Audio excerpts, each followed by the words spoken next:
Then Jacob called for his sons and said, "Gather around so I can tell you what will happen to you in days to come.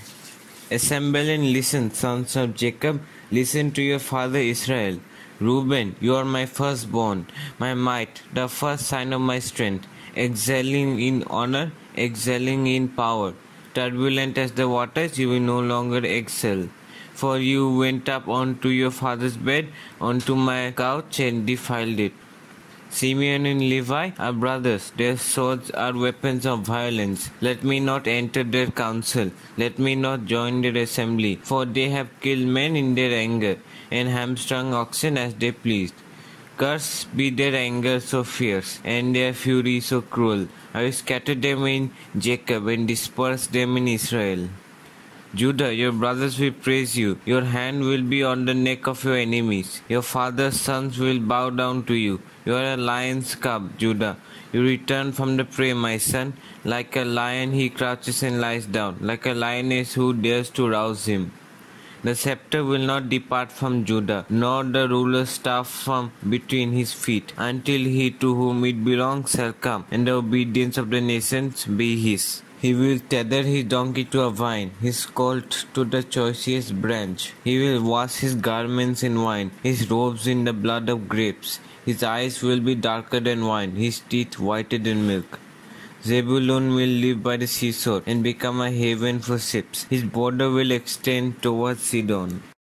Issachar is a raw-boned donkey, lying down among the sheep pens. When he sees how good is his resting place and how pleasant is his land, he will bend his shoulder to the burden and submit to forced labor. Dan will provide justice for his people as one of the tribes of Israel. Dan will be a snake by the roadside, a viper along the path, that bites the horse's heels so that its rider tumbles backward. I look for your deliverance, Lord. Gad will be attacked by a band of raiders, but he will attack them at their heels. Asher's food will be rich. He will provide delicacies fit for a king. Naphtali is a doe set free that bears beautiful fawns. Joseph is a fruitful vine near a spring, whose branches climb over a wall. With bitterness archers attacked him. They shot at him with hostility. But his bow remained steady, his strong arm stayed limber, because of the hand of the mighty one of Jacob, because of the shepherd, the rock of Israel, because of your father's God who helps you, because of the Almighty who blesses you. With the blessings of the heavens above, blessings of the deep that lies below, blessings of the breast and womb, your father's blessings are greater than the blessings of the ancient mountains, than the bounty of the age-old hills. Let all this rest on the head of Joseph, on the brow of the prince among his brothers. Benjamin is a ravenous wolf. In the morning he devours the prey, in the evening he divides the plunder. All these are the 12 tribes of Israel, and this is what their father said to them when he blesses them, giving each of the blessing appropriate to him. Then he gave them these instructions: I am about to be gathered to my people. Bury me with my fathers in the cave in the field of Ephron the Hittite, the cave in the field of Machpelah, near Mamre in Canaan, which Abraham bought along with the field as a burial place from Ephron the Hittite. There Abraham and his wife Sarah were buried. There Isaac and his wife Rebekah were buried, and there I buried Leah. The field and the cave in it were bought from the Hittites. When Jacob had finished giving instructions to his sons, he drew his feet up into the bed, breathed his last, and was gathered to his people. Joseph threw himself on his father and wept over him and kissed him. Then Joseph directed the physicians in his service to embalm his father Israel. So the physicians embalmed him, taking a full 40 days, for that was the time required for embalming, and the Egyptians mourned for him 70 days. When the days of mourning had passed, Joseph said to Pharaoh's court, If I have found favor in your eyes, speak to Pharaoh for me. Tell him, my father made me swear an oath and said, I am about to die. Bury me in a tomb I dug for myself in the land of Canaan.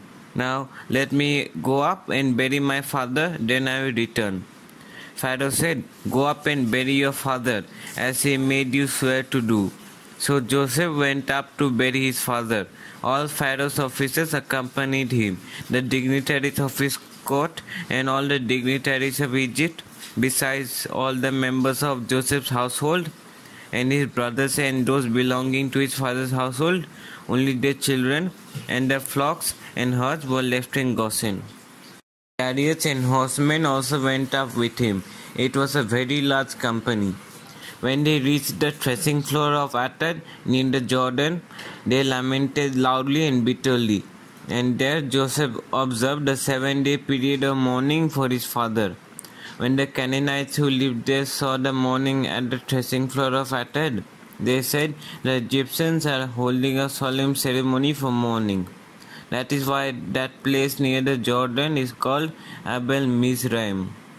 So Jacob's sons did as he had commanded them.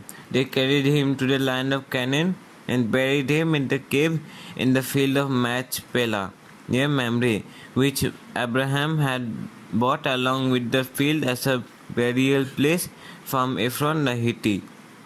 After burying his father, Joseph returned to Egypt together with his brothers and all the others who had gone with him to bury his father.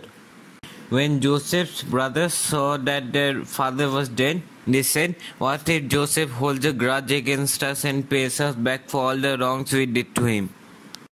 So they sent word to Joseph saying, "Your father left these instructions before he died. This is what are you to say to Joseph. I ask you to forgive your brothers the sins and the wrongs they committed in treating you so badly. Now please forgive the sins of the servants of the God of your father." When their message came to him, Joseph wept. His brothers then came and threw themselves down before him. "We are your slaves," they said. But Joseph said to them, "Don't be afraid. Am I in the place of God? You intended to harm me, but God intended it for good to accomplish what is now being done, the saving of many lives. So then, don't be afraid. I provide for you and your children." And he reassured them and spoke kindly to them. Joseph stayed in Egypt along with all his father's family. He lived 110 years and saw the third generation of Ephraim's children. Also the children of Machir son of Manasseh were placed at birth on Joseph's knees. Then Joseph said to his brother Israelites, "I am about to die, but God will surely come to your aid and take you up out of this land to the land he promised on oath to Abraham, Isaac and Jacob." And Joseph made the Israelites swear an oath and said, "God will surely come to your aid, and then you must carry my bones up from this place." So Joseph died at the age of 110, and after they embalmed him, he was placed in a coffin in Egypt.